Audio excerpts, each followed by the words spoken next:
can do it. So I made me some earrings, and then I took some to work, and my coworkers started to buy them, and then I came up with a name, and I had distinctive designs for over 10 years.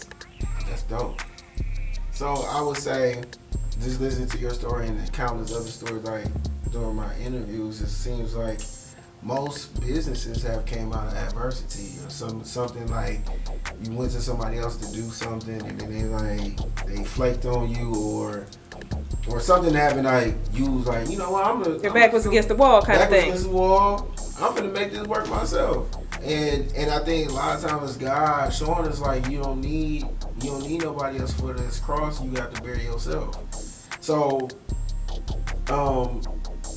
in your journey of entrepreneurship, what's something that you had to overcome? Like, what is some adversity that made you almost did you quit? I don't know. You might have quit at some point, or gave up, or stepped away from something for a second, and you like, I'm gonna get back to that. But what is something that you had to get on your knees, like, God help me with this, or some financial or some kind of hardship that you had to overcome, even to get this place? Like, it might have been something that happened. So adversity was, I feel like I create dope shit. Like, I make dope jewelry.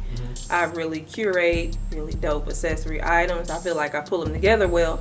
So when I encounter someone and they're not interested, I had to get over the fact that everyone isn't as fashionable as I am.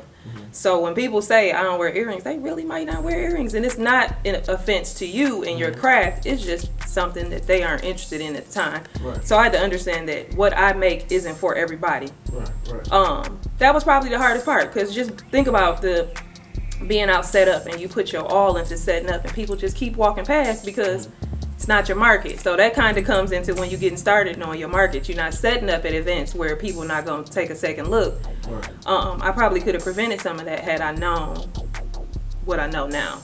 Right. In terms of the space, so Distinctive Designs has been housed inside of the Bronzeville Collective MKE for 2 years now.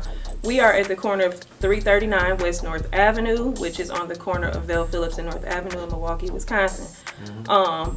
Inside of the Bronzeville Collective, we, myself and my partners, Tiffany Miller and Lilo Allen of Papyrus and Charms and Fly Balloons, there's about 25 other black or brown vendors who have an opportunity to showcase and sell their original designs here in the store.